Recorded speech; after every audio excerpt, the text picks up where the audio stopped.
Ya. Pemirsa, kita akan menuju ke Polda Metro Jaya untuk memantau situasi dan kondisi terkini terkait dengan update ledakan yang terjadi di SMA N72 Jakarta berikut ini. Polres Jakarta Utara, Gegana Brimob melakukan sterilisasi di lokasi kejadian mengingat temuan bahan peledak sehingga lokasi TKP harus steril sebelum dilakukan olah TKP dari Puslap 4 Mabes Polri. Setelah itu melakukan pendataan dan pengolahan barang bukti dan dilanjutkan dengan penggeledahan. Tadi disampaikan oleh Bapak Kapolri di Rumah Sakit Islam Jakarta tentang jumlah korban. Kami tekankan jumlah korban 96 orang. Saat ini yang dirawat berjumlah 29 orang. Dengan rincian 14 di Rumah Sakit Islam Jakarta, 14 di Rumah Sakit Yarsi, dan 1 di Rumah Sakit Pertamina.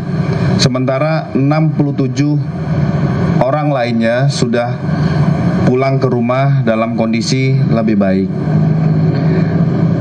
Penyelidikan dan penanganan peristiwa ini, Polri melibatkan KPAI dan tim trauma healing. Mengingat adalah korban dan yang diduga melakukan suatu perbuatan adalah anak yang berhadapan dengan hukum. Artinya masih dianggap berstatus anak. Harapan Bapak Kapolri dan Kapolda Metro Jaya berharap sekolah segera kembali normal dan aktivitas belajar bisa kembali pulih. Untuk motif masih didalami oleh Densus 88 dan Krim Polda Metro Jaya. Jadi setelah nanti pengumpulan dan analisa barang bukti dari TKP, hasil penggeledahan, pencocokan semua dari keterangan saksi, Pak Kapolri sudah menyampaikan, termasuk Bapak Kapolda Metro Jaya, akan melaksanakan rilis secara lengkap kepada rekan-rekan sekalian, sehingga tidak bias isu, motif, ataupun kejadian yang terjadi. Perlu kami sampaikan kepada rekan-rekan sekalian, untuk kita sama-sama menjaga ada hak-hak khusus yang harus dipenuhi, yaitu perlindungan tentang identitas dan perlakuan khusus terhadap anak yang berhadapan dengan hukum. Kita menghimbau bersama-sama kepada seluruh masyarakat untuk kita bisa berempati, kita lebih bijak untuk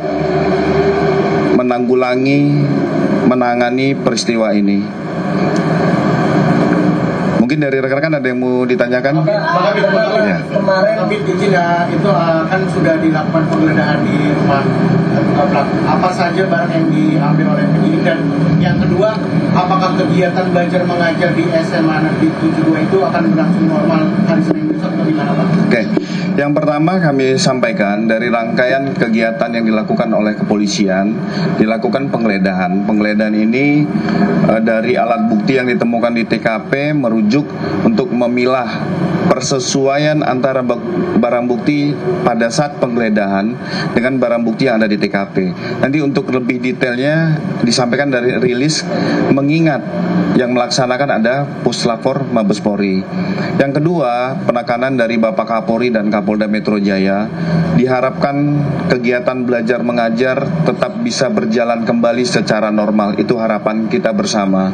Di situ juga di posko pihak Polri bersama KPAI mempersiapkan tim trauma healing untuk sama-sama bukan hanya fokus terhadap pemulihan medis, tetapi juga pemulihan terhadap psikis bagi korban maupun yang diduga melakukan tindak pidana.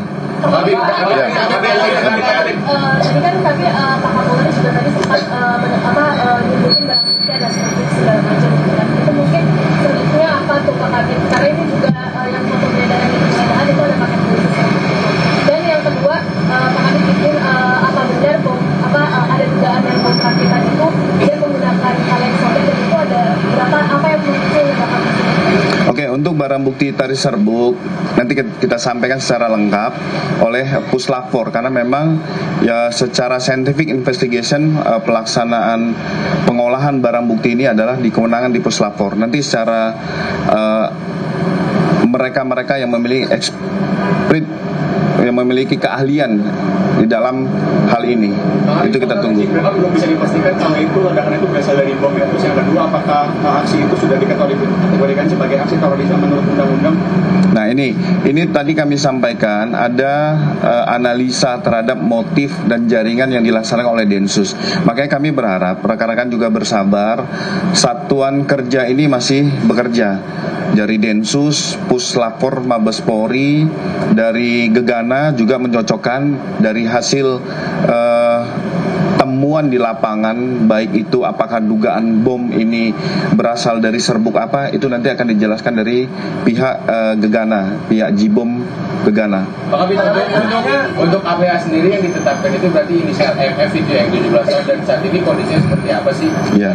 Kira-kira bom yang diduga ditaruh di gelas itu, maaf, di tempat kaleng itu, kira-kira benar nggak sih jumlahnya sampai 5 dia menyiapkan? Ya, nanti kalau spesifik terhadap jumlah bom, jumlah barang bukti lain, spesifik serbuk dan temuan-temuan lain nanti akan dilaporkan, disampaikan pada saat rilis lengkap. Nah, memang disampaikan oleh Bapak Kapolri, salah satu dugaan yang melakukan dalam kondisi ini adalah sebagai anak yang berhadapan dengan hukum. Nah, masih dalam perawatan dan kondisinya sudah sadar. Termasuk kita saat ini adalah fokus dulu terhadap pemulihan. Tadi Bapak Kapolri melaksanakan kunjungan, membesuk para korban-korban yang ada, memberikan motivasi dan bekerja sama dengan KPAI. Tadi juga ada direktur dari Rumah Sakit Islam juga menyampaikan prioritas pertama adalah perawatan intensif kepada para korban dulu. Untuk APA ini infonya itu ada yang masuk ICU, apakah yang di ICU itu salah satunya adalah terduga pelaku, lalu yang tadi di satu di RS Pertamina, apakah sebelumnya dari Rumah Sakit Islam lalu ditutup atau bagaimana, itu kenapa dia di RS Pertamina, ICU bagaimana? Ya, jadi perlu dijelaskan dari 96, makanya kemarin kita doorstop 54 karena ini masih dinamis. Data yang kita dapat sampai dengan sore hari ini itu 96 korban, terdiri dari beberapa rumah sakit, ada puskesmas, rumah sakit IRC, rumah sakit Islam, ada klinik di Lantamal, termasuk ada Pertamina. Ini mungkin dari pihak keluarga mengharapkan apakah dirujuk untuk pengobatan tersebut. Gitu. Ada lagi terakhir? Terkait dengan keterlibatan Densus di sini berarti ada. Kapolda Metro Jaya Irjen Pol Asep Edi Suheri mengatakan 8 tersangka ini dibagi menjadi 2 klaster.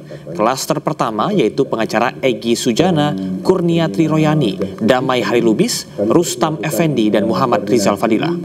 Sementara itu untuk klaster 2, yakni pakar telematika Roy Suryo, Dr. T. Fauzia Tiasuma alias Dr. Tifa, dan ahli digital forensik Rismon Hasiholan Sianipar. Penyidik telah mengantongi alat bukti yang cukup dan berkesimpulan mereka telah menyebarkan tuduhan palsu dan memanipulasi dokumen ijazah dengan metode yang tidak ilmiah. Metro Jaya telah menetapkan 8 orang tersangka dalam perkara pencemaran nama baik, fitnah, dan manipulasi data elektronik yang dilaporkan oleh Bapak Insinyur Haji Joko Widodo.